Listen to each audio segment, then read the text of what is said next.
안녕하십니까.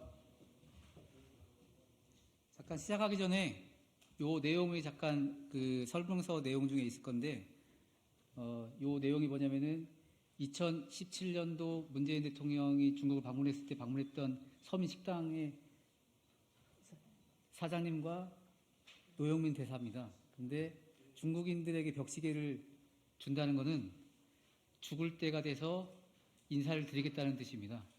이게 중국의 문화의 ABCD인 건데, 이런 중국 문화를 알지도 못하는 문재인 정부에서 일개 개인도 아닌 이러한 일국의 대사가 이런 만행을 했다는 사진을 오늘 처음 공개를 하는 겁니다. 과거 중국에서 한국을 무시하는 다양한 행태가 있었는데, 오직 문재인 정부에서 유독 그런 것들이 많았습니다. 이러한 중국 문화도 모르는 사람들이 대한민국을 대표해서 대사하러 갔기 때문에 그러한 사건들이 많이 나타났지 않았나 싶습니다. 네, 성명서 내용 중에 내용이 있는데 잘 모르실까봐 먼저 설명드렸습니다.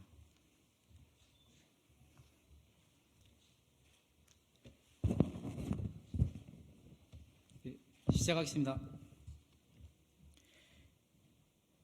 이재명 대표와 민주당은 아직도 중국을 섬기고 있는지 답하라. 우리 국민은 작년 6월 일개 대사에게 머리를 조아리며 굽신거리던 이재명 대표의 모습을 똑똑히 기억한다. 그저 윤석열 정부를 비판하기 위해 찾아간 중국 대사에게 오히려 역이용을 당하는 것이 바로 민주당이 중국을 이해하고 있는 수준이다. 2014년은 1월 대만, 2월 인도네시아, 3월 러시아, 11월 미국 대선, 그리고 우리 대한민국 총선이 있는 해이다. 그 첫 번째로 지난 1월 13일 대만 총통 선거 결과는 우리 대한민국에게도 여러 의미가 있다. 친미, 반중 노선을 전명한 민진당이 승리함으로써 중국의 선거 개입 시도가 무력화되었고 자유민주주의 세력의 승리라고 평가할 수 있다.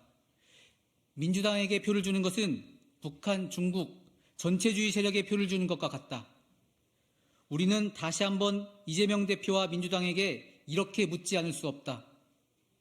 일개 대사에게 머리를 조아리며 훈계를 들었던 숭중파 이재명 당대표는 아직도 중국의 눈치를 보고 있는가? 저 김용경은 과거 민주당 인사들이 중국의 눈치를 보며 홍콩 민주화 운동가들을 만나지 않고 면담을 거부했던 비겁한 행위를 목도한 바 있다. 당시 홍콩 민주화 운동가들은 중국어뿐만 아니라 한국어로도 임을 위한 행진곡을 부르며 한국 민주주의에 대한 경외심을 가지고 방한했다. 하지만 민주화 운동가 출신인 당시 집권 민주당 인사들을 찾았지만 대부분 중국 눈치를 보며 문전박대를 당해 실망하고 돌아갔다. 민주당 일부 인사들이 한때 민주화 운동을 했던 것은 사실이다. 하지만 이제 기득권이 된 그들은 더 이상 민주를 말할 자격이 없다. 저 김용경은 2017년 12월 혼밥 논란을 일으켰던 문재인 전 대통령이 방문했던 식당에서 노영민 주중대사가 식당 사장에게 모욕을 준 비사를 새롭게 공개하고자 한다. 노영민 대사는 서민식당을 방문해 식당 사장에게 문재인 벽시계를 선물했는데 이는 중국인에게 매우 모욕적인 행위를 한 것이다. 벽시계를 선물한다는 뜻은 중국어의 쏭종과 임종을 지키다는 쏭종과 발음이 같다. 한마디로 식당 주인에게 죽을 때가 되었으니 인사를 드리겠다는 뜻이다. 중국 문화를 모르는 일개 개인이면 몰라도 일국을 대표하여 중국에 간 대사가 엄청난 외교 만행을 저지른 것이다. 이렇게 외교의 ABC도 모르면서 중국 외교를 했으니 중국이 우리를 얼마나 무시하고 우습게 알겠는가. 민주당의 자칭 타칭 중국 전문가들도 문제이다. 문재인 대통령 방중 당시 기자단 폭행 사건이 있었다. 홍콩 특파원을 지낸 박병석 의원을 비롯해 민주당 소속의 자칭 타칭 중국 전문가들은 중국의 항의는커녕 문재인 정부의 굴종 외교를 변호하는 데 급급했다. 저 김용경은 민주당이 친중을 넘어 숭중을 하는 행태를 보며 대한민국의 국익과 정체성을 지키기 위해서는 민주당을 떠나 국민의힘으로 입당해야겠다고 결심했다. 신냉전과 미중 패권 경쟁 시대의 도래로 인해 대한민국은 중국과의 외교에서 우리의 정체성을 지키며 국익을 효과적으로 대응할 필요성이 강조되고 있다. 중국 시진핑은 미국의 트럼프를 만났을 때 한국이 중국의 일부였다고 망언을 했다. 앞으로 한국을 속국으로 만들겠다는 속셈이 아니겠는가? 중국은 대한민국이 자유민주주의 정체성을 가진 우리만의 천하를 가지고 있다는 것을 인정해야 한다. 그렇지 않으면 한중 관계 개선은 한 발짝도 움직이기가 어렵다는 것을 분명히 알아야 한다. 문재인 정부처럼 굴욕 외교가 아니라 당당한 대중국 외교를 통해 한중 관계가 정상화되는 노력을 하고 있는 윤석열 정부에 힘을 실어야 한다.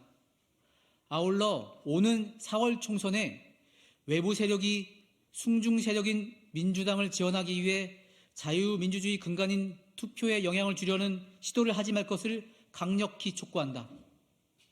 아쉽게도 국민의힘에는 김용경과 같은 중국 전문가로서 투쟁력이 있는 국회의원이 전무하다. 대한민국은 자유민주주의와 시장경제체제 두 개의 축으로 운영되는 국가이다. 민주당의 무능과 부패를 잘 알고 있고 민주당 생리를 속속들이 잘 알고 있는 후보가 전사가 되어 싸워야 오는 4월 총선에서 승리할 수가 있다. 저 김용경이 출마하는 대전 서구갑에도 자칭 중국 전문가 박병석 의원이 있었지만 그동안 대한민국 국익을 위한 노력은 없었다. 저 김용경은 실업계 공고 출신이지만 중국 최고 학부인 북경대 석사와 시진핑이 졸업한 청와대 박사 출신 중국통이다. 현재 대전 국민의힘 국민 예비 후보 가운데 유일한 40대 후보로서 충청 지역을 대표하는 후보이다. 진짜 선수 김용경에게 기회를 주어야 박병석 의원의 24년 보수 불모지를 탈환할 수 있다. 마지막으로 한동훈 비대위원장이 언급한 선민 후사를 실천하기 위해 불체포 특권을 이미 포기했다. 또한 금고형 이상 확정 시 재판기간 세비 환납을 약속하고자 한다. 함께 가면 길이 됩니다. 그 길을 함께 해주시기를 부탁드리겠습니다. 감사합니다.